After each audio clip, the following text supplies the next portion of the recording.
Hace 2000 años, la condena a muerte de un hombre cambió el curso de la historia.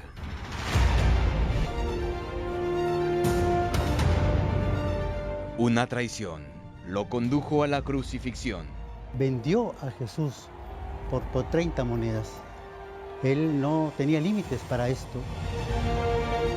La psiquiatría ha estudiado el lado más oscuro de uno de los apóstoles.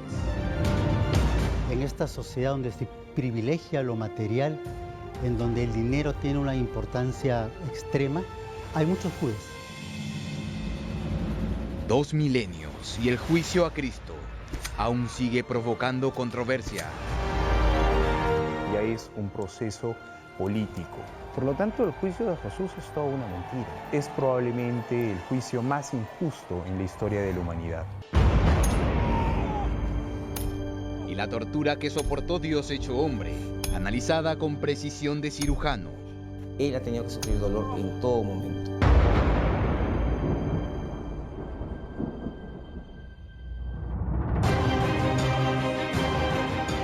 Iremos más allá de lo que dicen las Escrituras. Revisaremos los testamentos de los apóstoles y con la pericia de 5 expertos, reviviremos. Los hombres lo matan, Dios le resucita. Las últimas horas de Jesús.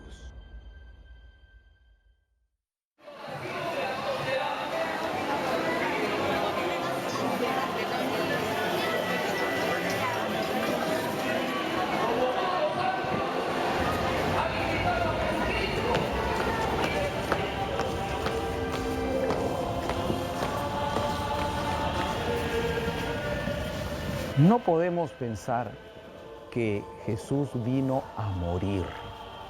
El plan de Jesús no es morir en la cruz. El plan de Jesús es salvar a los hombres. El plan de Jesús es ser obediente a la voluntad del Padre. Es dar testimonio de la nueva humanidad.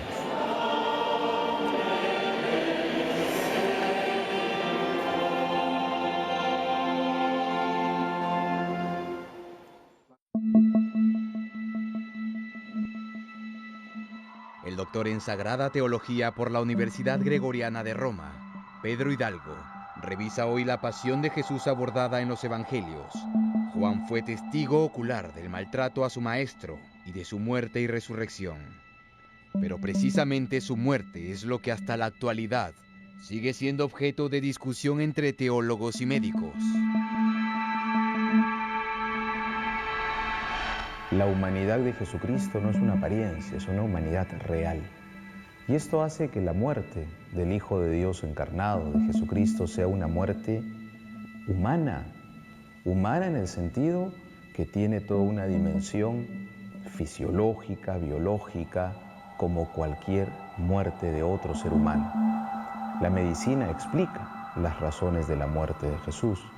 La medicina nos da puntos muy concretos de qué pudo acontecer en la muerte de Jesús.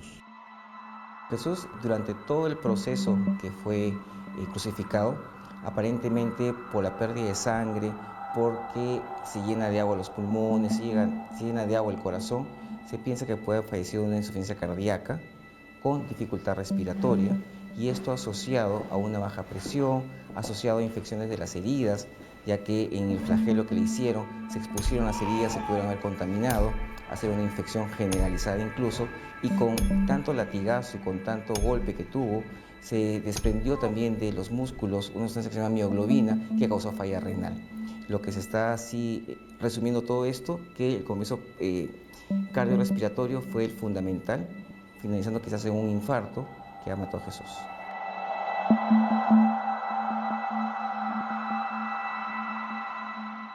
En Semana Santa, la muerte del Hijo de Dios hecho hombre, que vino a la tierra en su nombre, es motivo de extensa meditación. Pero quizá pocos se han detenido en el dolor humano que siente un cuerpo sometido a la tortura más cruel, practicada en el Imperio Romano, en la época en que vivió el Mesías.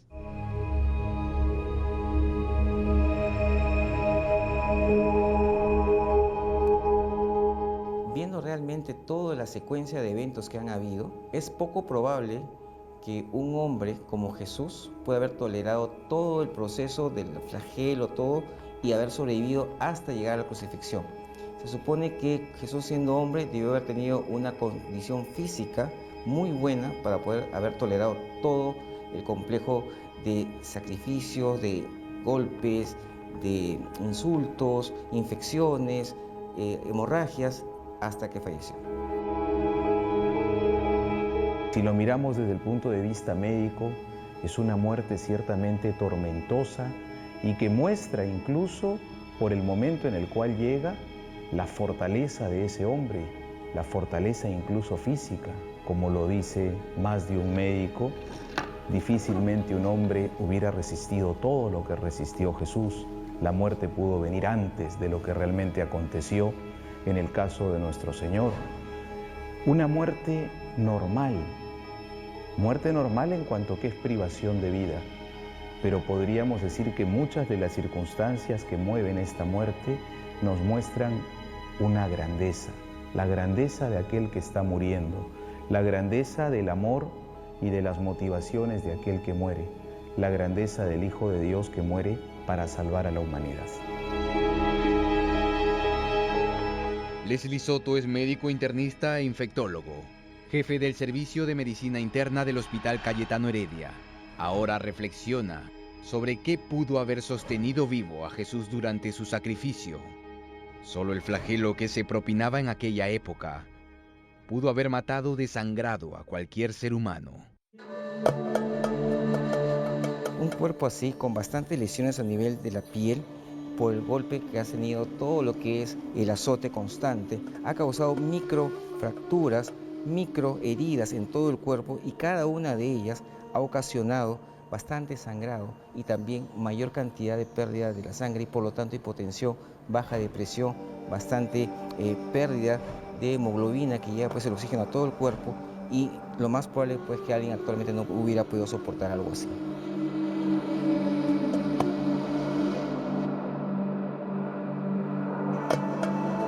Los flagelos tienen 3 puntas y esas tienen 3 puntas más con varias cosas. Lo que hacen en este caso es que toda la parte de la espalda de Jesús se llena pues de heridas, la parte del tórax y la parte renal. Lo que se puede llevar a conclusión es que quizás lo que ha habido es bastante sangrado, pérdida de sangre que le puede haber llegado a bajar la presión, y contusión o golpe a nivel del riñón que le pudo también llevar a una insuficiencia renal. Todo esto aparentemente fue en grado muy leve en él, quizás como te mencionaba por lo que era la condición física, otra persona hubiera fallecido en ese momento. El saber que su misión era salvar al mundo era la meta que él tenía, por lo tanto cada golpe que recibía como que le ponía impulso para seguir adelante, porque cuando comienza todo el caminar, la crucifixión que está yendo pues hacia la zona de donde va a martillar la cruz, entonces son como 1000 o 2000 pasos según lo que dice la Biblia. Cualquier persona se hubiera desmayado en el transcurrir del caminar, porque la mezcla de cosas que le está ocurriendo, los sangrados, las infecciones, la baja de presión, la gente que le está gritando, torturando, insultando, golpeando, no es realmente algo que uno podría tolerar actualmente. No es Dios el que muere, es Cristo en cuanto hombre, su humanidad la que padece, su humanidad la que sufre, su humanidad la que va perdiendo el aliento vital, su humanidad la que sale de la tierra de los vivos. Dios participa en esta donación de amor. Evidentemente hay un involucrarse de Dios. Jesucristo es verdaderamente Dios y verdadero hombre, divinidad y humanidad unidas. En cuanto al padecimiento físico, es de la humanidad, pero ciertamente la divinidad también entra dentro de este misterio, donándose, entregándose. Jesús había dicho en algún momento: nadie me quita la vida, yo la doy libremente. Entonces, en aquello que puede parecer como un ajusticiamiento injusto, lo que hay en realidad es una entrega generosa, una entrega de amor, una fidelidad al proyecto de Dios hasta la muerte, sin ahorrar nada al sufrimiento que de esto venía, todo considerando el don de la salvación que Él venía a entregar a los hombres. Pero en esta historia de salvación también existe una historia de traición. Encarnado en un personaje bíblico poco retratado en obras de arte religioso, millones en el mundo evitan su nombre, porque está asociado al demonio. El nombre de Judas en muchas partes del mundo no es utilizado para dárselo a los hijos, para ponérselo a los hijos. Es un nombre que marca a las personas que son codiciosas, que son muy interesadas en el dinero, en su propio y único bienestar personal.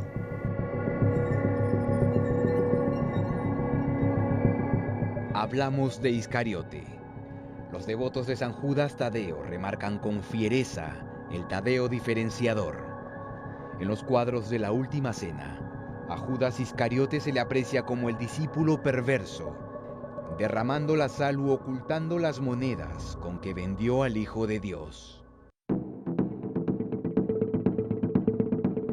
Conocemos que él provenía de una familia empresaria. Sus padres manejaban diferentes negocios. Él forjó su personalidad dentro de este contexto empresarial. Desde temprano comenzó a valorar el dinero de una manera muy significativa, muy intensa. Para él el tema de las utilidades formaba parte de sus metas existenciales. El tener dinero, el hacer negocios, el tener vínculos con los demás a partir de esta característica. De forma tal que inclusive fue nombrado tesorero del grupo de los apóstoles.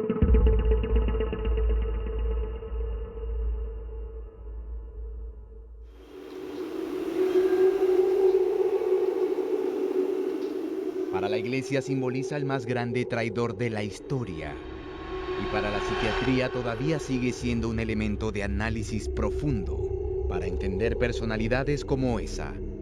El Dr. Bromley, coautor de la Enciclopedia Historia de la Salud en el Perú, ha llegado hasta donde lo hemos citado para revelarnos el lado oscuro del apóstol Judas. En algún momento, una mujer comenzó a untarle a Jesús un perfume muy caro, un perfume nardo, que estaba contenido en un vaso de alabastro. Judas le reclamó y le dijo, no malgastes este perfume que es tan caro. Con lo que cuesta, lo podemos vender y utilizar ese dinero en favor de los pobres. Ante lo cual Jesús le dijo que no le parecía, que dejara a la mujer hacer lo que estaba haciendo, que era un reconocimiento a su condición. Entonces, esto marca una característica de Judas, que es su demasiada involucración con el tema económico. Su afán de lucro lo había llevado a la perdición. Podemos ser un poco como Judas si nos encerramos en nosotros mismos, si, como dice el Papa Francisco, nos hacemos autorreferenciales. El referente de todos somos solo nosotros. Fue el error del primer hombre y de la primera mujer, fue el pecado original, el orgullo, la soberbia, el encierro en sí mismo. Esa es la imagen de Judas. En la mente de Judas pasaba de manera muy central su conveniencia económica, su bienestar personal. Era muy codicioso y para hacerlo no tenía límites. Su propio concepto de la justicia, de la lealtad, de los valores de relación entre los seres humanos era muy especial. Estaba centrado en esta característica, en buscar su beneficio personal. Para eso utilizaba diferentes estrategias de comportamiento. Era muy culto, era muy inteligente, era muy seductor. Se reconocía importante ante sí mismo. Tenía ciertas características narcisistas. Él asumía que tenía una personalidad muy fuerte, que era muy importante ante los demás.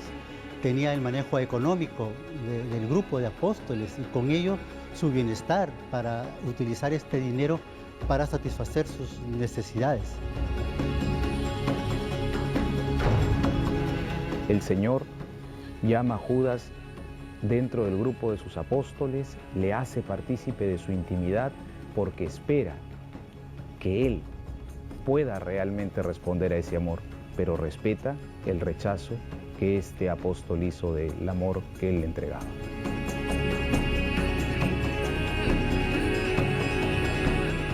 Y con un beso entregó al Hijo del Hombre, dice Lucas en su testamento. Jesús sabía de esto, estaba en su ruta hacia convertirse en nuestro Salvador. ¿Acaso Jesús omnisciente consideró a Judas Iscariote como parte de su plan para salvar al mundo?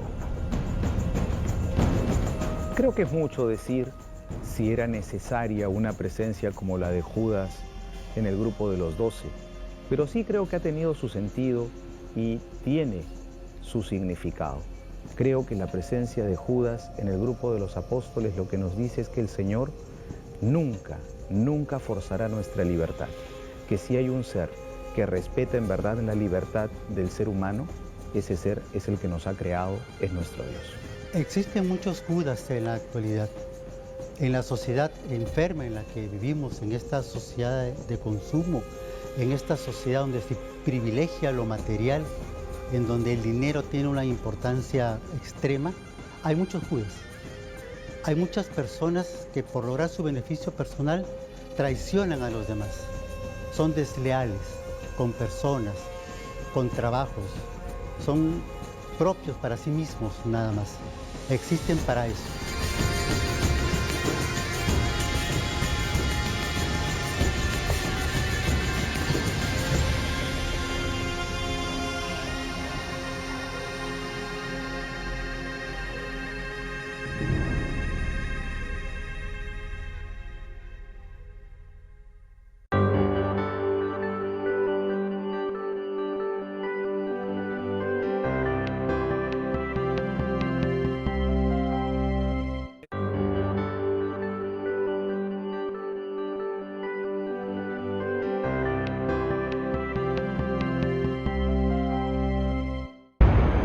Las últimas horas de Jesús.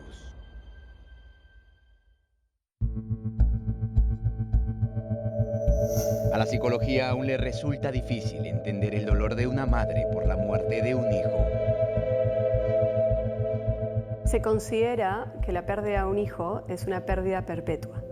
Así es el nombre que le ponemos. ¿Por qué es una pérdida perpetua? Porque es una pérdida que acompaña al ser humano. O sea, una madre que pierde a su hijo no solamente sufre en el momento de la pérdida del hijo, sino que sufre en cada cumpleaños, cada Navidad, cada acontecimiento que su hijo no llegó a vivir, ¿no? Entonces, por ejemplo, he acompañado a pacientes que han perdido un hijo y el dolor de que su hijo no se gradúe del colegio, que nunca se llegue a casar. Entonces, hay como pérdidas continuas de los padres cuando pierden un hijo. Ni siquiera en nuestro lenguaje existe una palabra para describir a la madre o al padre que entierra a su hijo, como sí la hay para casos inversos. El hijo que entierra a cualquiera de sus padres es huérfano.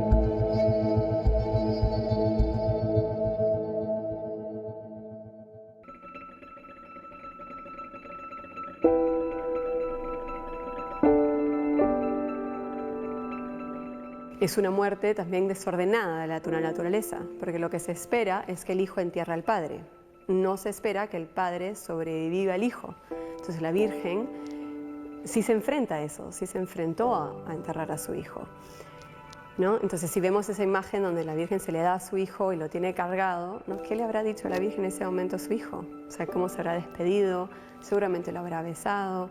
Se habrá acordado de él cuando era niño, se habrá acordado de él cuando le daba de comer, ¿no? Cuando se dejaba peinar, cuando no quería que lo peinen, cuando salía con sus amigos, cuando se reía. Entonces, y esas memorias viven, ¿no? Padres que pierden a sus hijos hablan mucho de querer solamente 5 minutos más. 5 minutos más, o para decir algo que no se dijo, o para volver a decirlo, recalcarle a su hijo cuánto lo amó. Entonces, yo creo que la pérdida de la Virgen en ese momento fue muy humana y muy dolorosa. Creo que incluso es aún más dolorosa porque no solamente muere su hijo, sino también muere su Dios.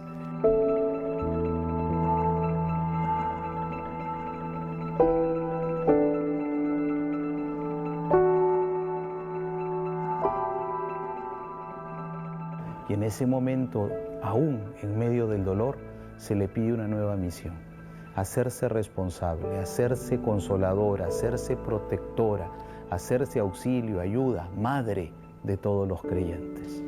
Y ella acogerá esa misión y desde ese momento seguirá al cuidado ya no de ese cuerpo físico del Hijo que ella trajo al mundo, sino del cuerpo de Cristo que es la Iglesia.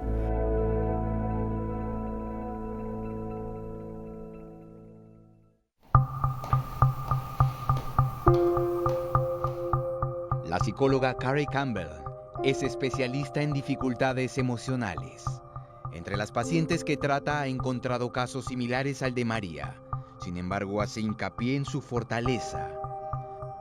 María no se revela en ningún testimonio oficial como una madre deprimida. El teólogo Pedro Hidalgo también observa esa conducta en la madre del Hijo de Dios durante su camino a la cruz. Ahí está ella como la socia del Redentor, asociada a la obra redentora de su Hijo.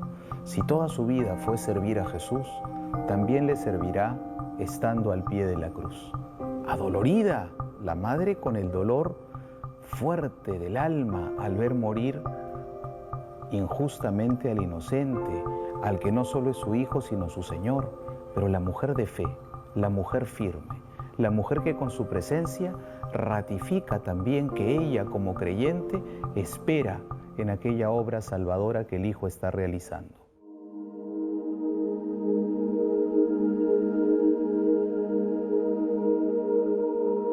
Creo que el dolor de la Virgen, por eso se describe así en la Biblia, como una espada que traspasa su alma. No dice traspasa tu corazón, no dice que te va a doler mucho, no dice una herida, no dice una espada que traspasa el alma por la agudeza del dolor.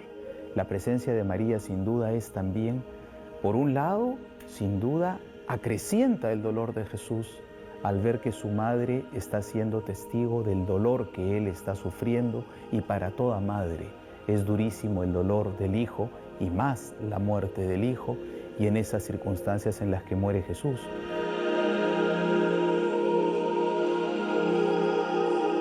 No es la presencia de la mujer doblegada, de la mujer afligida al modo tal, deprimida, que no puede mantenerse en pie, sino es la presencia de la creyente llena de esperanza, que como el Hijo saben que el Padre no defrauda, que como el Hijo saben que Dios actuará en un modo que ella no termina de descubrir y de conocer, pero tiene la certeza que el Padre no abandonará a ese Hijo, y por eso ella está allí, al lado, al pie de su Hijo, siendo la colaboradora de la redención.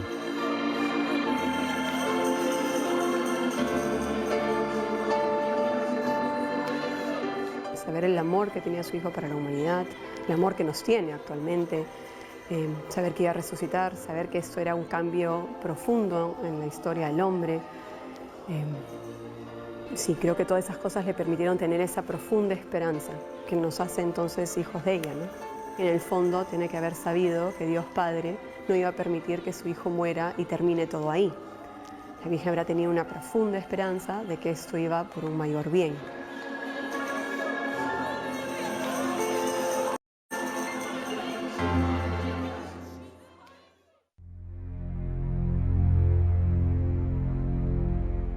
Es definitivo que cada vez que le hicieron a Jesús, le dieron golpes, él ha tenido que sufrir dolor en todo momento. Manos y pies clavados, una corona de espinas y un letrero sobre su cabeza que titulaba la causa de su sentencia: Rey de los Judíos. Para otro académico citado hoy en el convento de los Descalzos, es la prueba más clara de que el juicio que afrontó el Redentor no se ajustó a derecho. En un primer momento, Poncio Pilatos no encuentra en Jesús delito alguno, también porque él no era un hombre creyente, y no encontraba en el acto por el cual se le acusaba ningún delito que merecía ser sancionado con la pena de muerte. Sin embargo, en un segundo momento, por la presión política a la cual él se va a ver sometido debido a, por un lado, los gritos de los mismos maestros de la ley, miembros del Sanedrín, que son aquellos que van a llevar a Jesucristo ante Poncio Pilatos, y también la turbamulta, decidirá iniciarle un proceso distinto, que es el de sedición. No olvidemos que este ya es un proceso político y que tiene su origen en que va a ser un hombre que se autoproclama rey. Y en este momento, Judea, el pueblo judío, estaba sometido ante el Imperio Romano. Jesús podía salir muy bien librado del juicio, de esos falsos juicios que le hicieron. Porque, como se ha puesto de relieve, hay dos juicios que se le hacen a Jesús. Un juicio en el Sanedrín, un juicio religioso por blasfemia, porque se había proclamado Mesías, Hijo de Dios. Y ciertamente ese juicio le hacía acreedor de la muerte por lapidación, porque tenía que morir apedreado quien blasfemaba.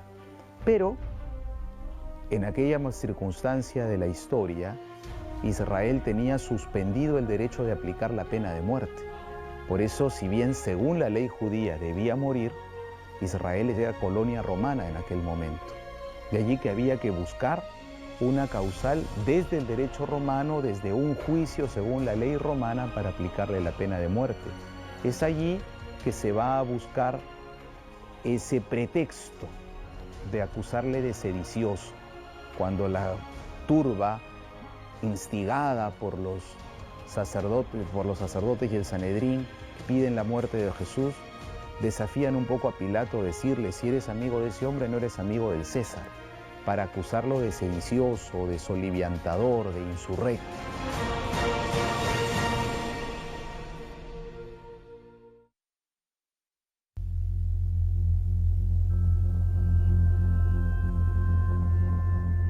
Definitivamente, Poncio Pilatos era alguien que estaba mirando su futuro político. Sabía perfectamente que si el rumor de que él había absuelto a un condenado por sedición llegaba ante el emperador romano, su posible carrera política se podía ver truncada.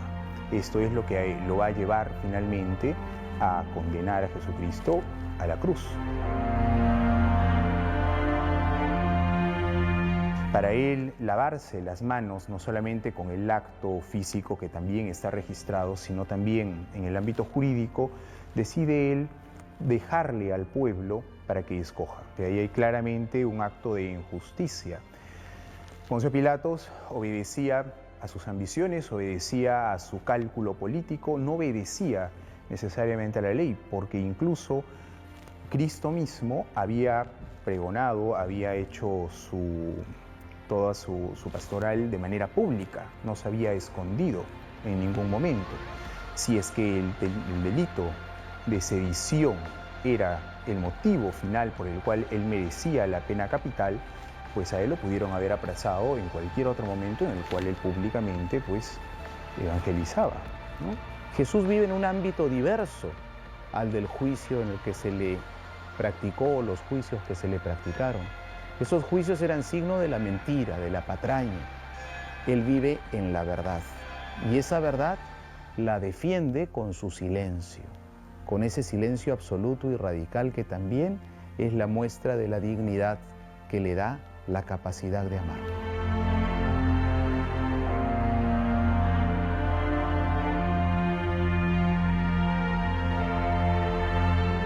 Hay tres momentos con Poncio Pilatos. El primero en el cual Poncio Pilatos entrevista a Jesús y le pregunta quién es él, y le pregunta: ¿y tú sabes quién soy yo?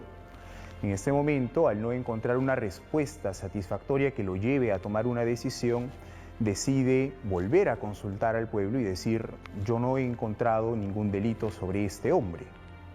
Y el pueblo le pide, le exige que lo condenen a la cruz. Por ello es que Poncio Pilatos regresa y le pregunta: ¿de dónde eres? Allí Jesús manifiesta que es de Nazaret. Y una salida, que también es usada en estos tiempos por los jueces, es declararse no competente. Poncio Pilatos le dice: yo no soy competente para juzgarte, y lo manda con Herodes. En aquel momento Herodes estaba en Jerusalén para festejar la Pascua. Y Herodes, al entrevistarse con Jesús, tampoco encuentra ninguna razón para condenarlo, y lo declara loco. Sencillamente les dice a aquellos que lo han llevado que él no tiene nada que decir y que lo regresen con Poncio Pilatos. Poncio Pilatos lo vuelve a recibir y frente a la presión y por otro lado a la poca acción o nula acción en realidad que había tenido Herodes, lo manda a latigar.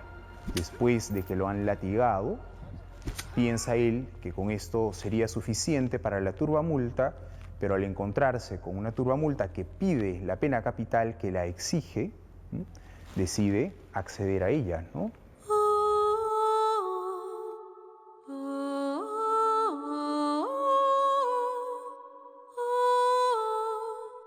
Pilato quiere librarlo, sabe que es inocente.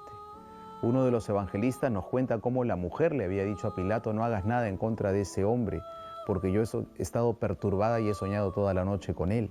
Pilato mismo sabía que no había causa de muerte, y para aquietar el furor, la ira y el fastidio de los sacerdotes y el pueblo, ¿qué cosa hace? Manda que lo flagelen, manda a que reciba una pena menor, vamos a decir, aunque era durísima, pero para con eso liberarle. Luego los sacerdotes se burlan, le han vestido un manto de púrpura, le han puesto una corona de espinas en la cabeza, una caña en la mano, lo han disfrazado burdamente como un rey. Y Pilato en ese momento dice una frase interesante: he ahí al hombre. ¿Qué quiere decir Pilato? En ese he ahí al hombre, pronunciado tal vez de modo irónico, he ahí al hombre, como quien dice: miren, este hombre es inofensivo, ¿por qué lo vamos a matar? Pero en esa ironía, Pilato representa la autoridad y podríamos decir que hay una suerte de palabra inspirada desde Dios que está haciendo una gran revelación. He ahí al hombre. Cuando nosotros vemos a Jesús, que está sufriendo una injusticia, que está siendo humillado, que está sufriendo, que está ridiculizado, que podríamos decir atraviesa una situación de límite y de frustración, pero sigue amando, sigue en esa dignidad profunda de un amor que no se arredra ni se amilana, sigue adelante sin ira, sin odio, sin rencores, sin búsquedas de venganzas. Ahí estamos viendo el proyecto de la nueva humanidad que Jesús vino a traer. Jesús no vino a morir, Jesús vino a salvar al hombre. Jesús vino a mostrar qué cosa es ser hombre. Y en la cruz encontramos que ser hombre es vivir en el verdadero amor, a Dios y a los demás. En ese amor que no decae, que no se viene abajo ni siquiera ante la dificultad o contradicción, injusticia o humillación. Jesús no es el deprimido en la pasión y en la cruz. Jesús es el que tiene la suficiente adrenalina, pero más allá, que tiene esa inspiración divina y esa fuerza de Dios para ir adelante, proclamando con su gesto, con su palabra, con su acción, que el amor se dona, que el amor se entrega, que Él ama al Padre y que Él ama a los hombres y que el amor nos hace humanos y a la vez más humanos por ser divinos vinculados con la divinidad.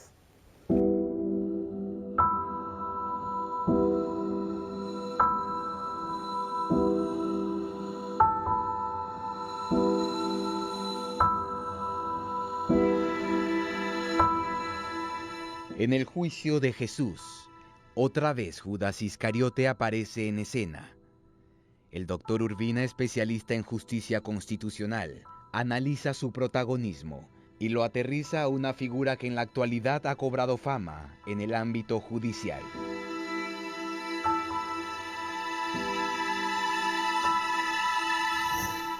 La figura de Judas, el traidor, va a ser una figura importante desde el ámbito incluso procesal, que nos puede traer hasta nuestros tiempos. Él tendrá una suerte de figura de colaborador eficaz, porque a pesar de que Jesús tenía una vida pública y todo lo que él pregonaba lo hacía en ámbitos públicos abiertos, no se le podía identificar claramente. Y va a ser Judas el que negocie con los maestros de la ley para que, por un lado, le den una recompensa monetaria y, por otro lado, no lo persigan por estos delitos y de ser así como él termine entregando a Jesús.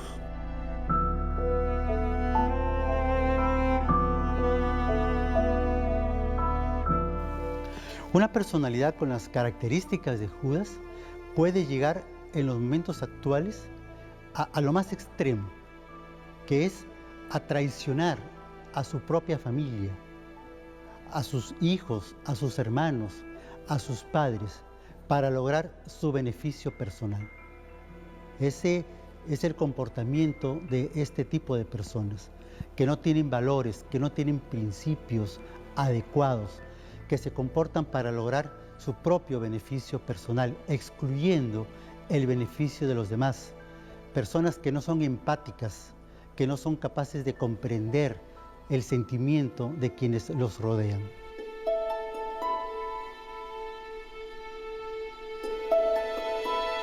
Al sentirse sucio, al sentirse manchado, al sentir y darse cuenta que se había equivocado de alguna manera al traicionar al maestro, y entonces va donde las autoridades judías a devolverles el dinero que había recibido, sigue, no obstante, ese gesto aparente de un cierto dolor, pero no ha llegado al arrepentimiento.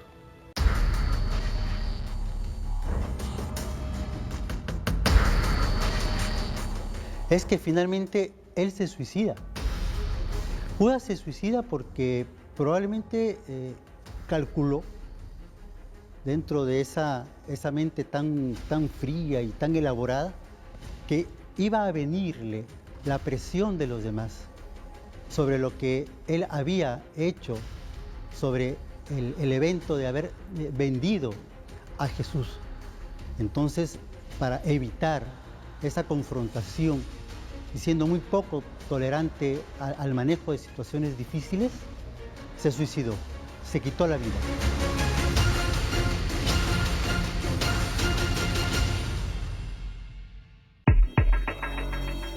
Pero el comportamiento de otro de los 12 fue similar al de Iscariote.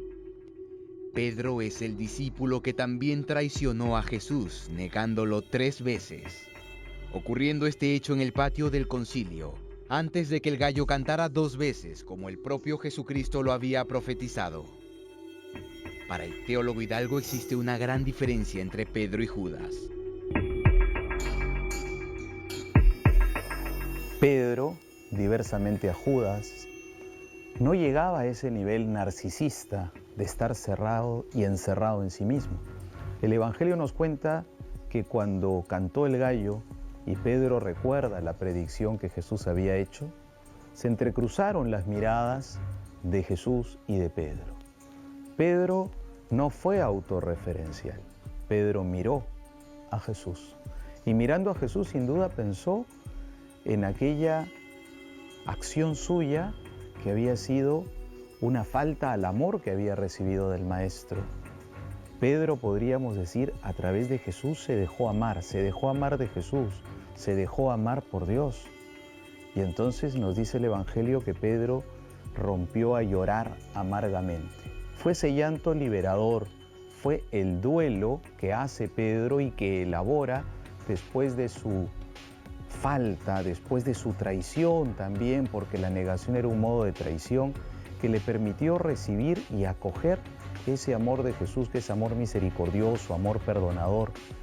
Ese amor que va a hacer que Jesús luego le encargue la iglesia después de la resurrección, después de que profese su amor Pedro por 3 veces, como limpiando esa negación de la pasión, recibirá el encargo de cuidar las ovejas de Jesús.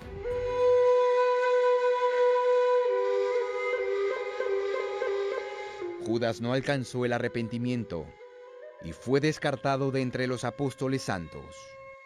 En cambio, Pedro no tenía en consideración estas situaciones, estas conveniencias.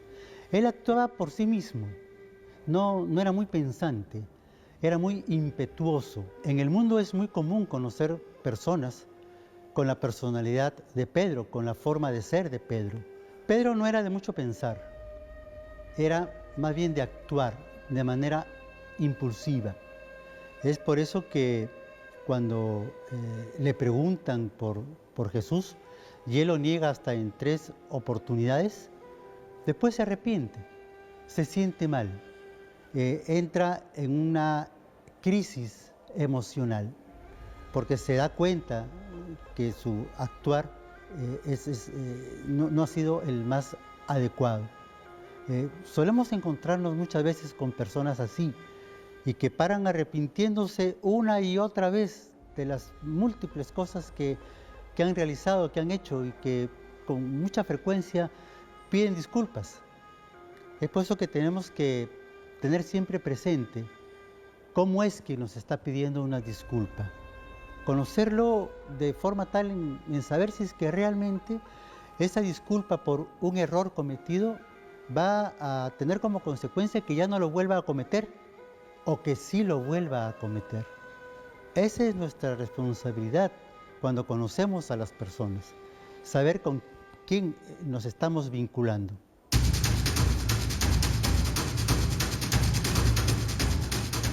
Las últimas horas de Jesús han sido objeto de estudio por miles de científicos. Incluso se quiso poner en duda la veracidad de las versiones que escribieron los apóstoles sobre algunos capítulos. Por ejemplo, cuando el Redentor suda sangre en el Monte de los Olivos, o cuando expulsa agua de su costado, al ser atravesado por una lanza ya crucificado. El Dr. Soto puede despejarnos las dudas.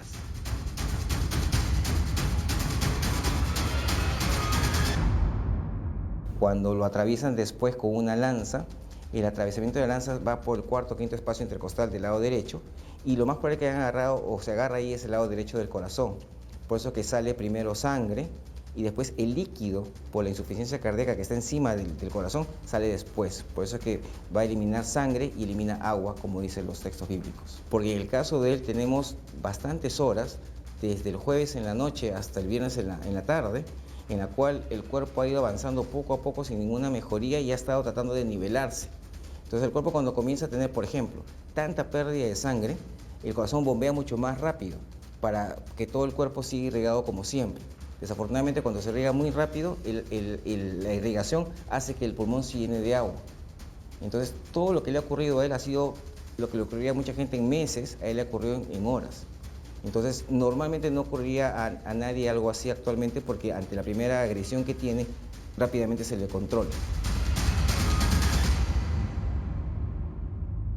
Se supone que la última cena, esta última cena está compuesta de cordero, de pan, de verduras, vino. Se supone que Jesús estaba previo a esto bien alimentado.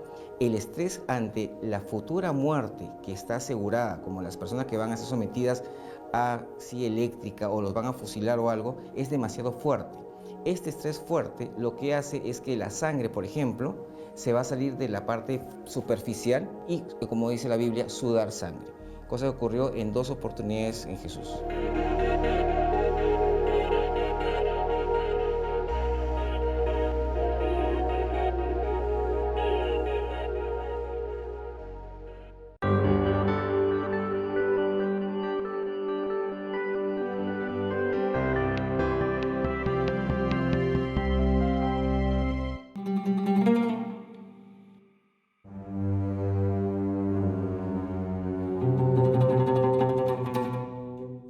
Un teólogo, un psiquiatra, un abogado, un médico y una psicóloga, desde su especialidad analizan la pasión de Jesús.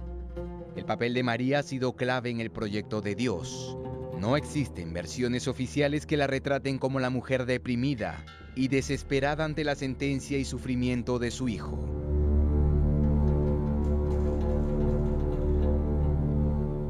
Una sentencia injusta a la vista del derecho, un proceso en el que se violaron los principios de justicia que regían en la época, un juicio político que se concretó en la cruz.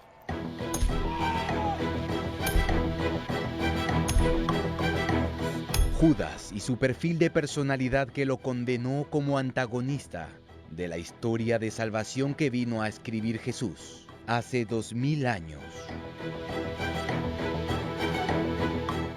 Jesús, a través de toda su propia historia, nos da un mensaje. Y en ese mensaje incorpora a los apóstoles para lograrlo, eligiendo a diferentes tipos de personas con diferentes personalidades, como para demostrarnos que el ser humano, así como tiene riquezas, tiene miserias también, y que todos debemos caminar un camino hacia nuestra propia conversión, hacia nuestra propia salvación. Ese es el mensaje de Cristo al elegir a los apóstoles que eligió. Y Pedro, el apóstol negador de su maestro, pero que al final consiguió el perdón, y ahora es símbolo de la Iglesia Universal. Ese no conozco a ese hombre, no sé de quién hablas, que le dice a la criada, a los soldados, en el fondo también habla de esa perplejidad que en él había frente a la imagen que en ese momento veía él de su maestro, tan distinta de aquel a quien había seguido. Ya no era la imagen del de la pesca milagrosa, ya no era la imagen del de la transfiguración, ya no era la imagen del que resucitó a la hija de Jairo. Era una imagen muy distinta a la que él había atesorado y conservado de su maestro.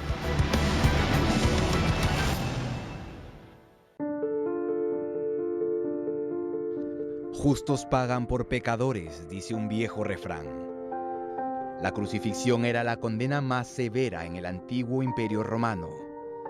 Solo ladrones, asesinos y herejes morían de esta forma. Entonces, ¿por qué Jesús?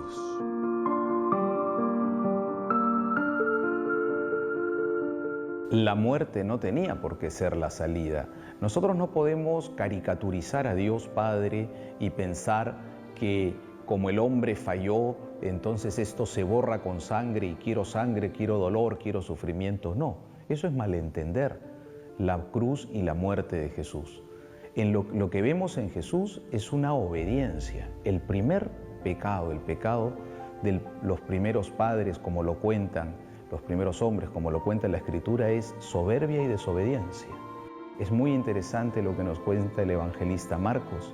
Cuando el centurión ve morir a Jesús, exclama: verdaderamente este hombre era hijo de Dios. ¿Qué le convenció de Jesús al centurión? La dignidad de ese amor que se entrega, de ese amor que se dona. Entonces no es la muerte en cuanto a sufrimiento, dolor o venganza lo que realmente salva. Lo que salva es la ofrenda de un amor que no se echa atrás, que no se amilana, ni siquiera ante la negación de sí mismo que puede suponer el renunciar a la vida física.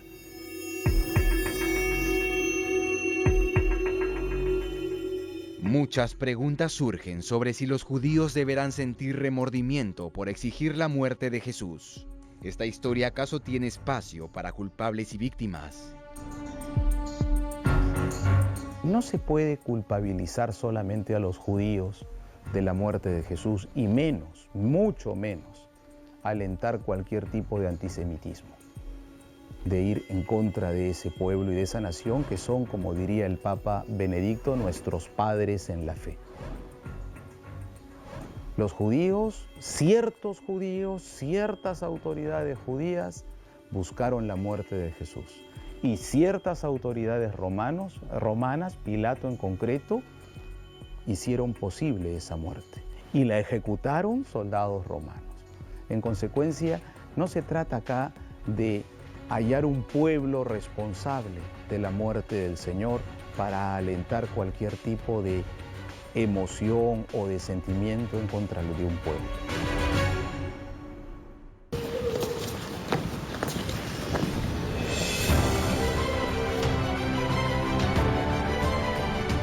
Escrito está también que el Cristo volverá por segunda vez. ¿Cómo saber si el que viene no es un falso profeta, como también escrito está? Estar seguros de la segunda venida de Jesús porque Él lo ha prometido, porque Él lo ha ofrecido, porque Él vendrá como juez glorioso y por eso el modo de estar seguros es vivir de acuerdo a lo que Jesús nos ha pedido para hallarnos preparados frente a ese encuentro con Él. 2 milenios, y la historia del Hijo de Dios es motivo aún de reflexión. En Semana Santa millones en el mundo buscan reconciliarse con su fe. El sentido de su muerte como hombre es eterno, por los siglos de los siglos.